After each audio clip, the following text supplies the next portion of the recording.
Hi teachers, if you're looking for a creative way to explore the theme how we express ourselves in a unit on art, try using a graffiti wall.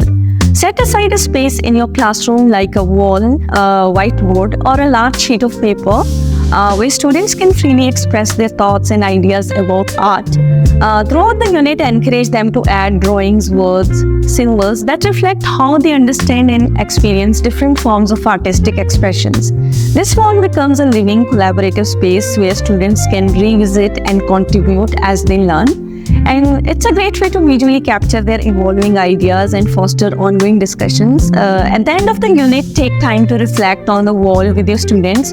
Discuss the themes that emerged and how their understanding of art and expression has grown. The graffiti wall is an engaging interactive tool that helps bring their learning to life while encouraging creativity and collaboration. This much for today. I'll see you soon in my next video. Till then, bye-bye and take care.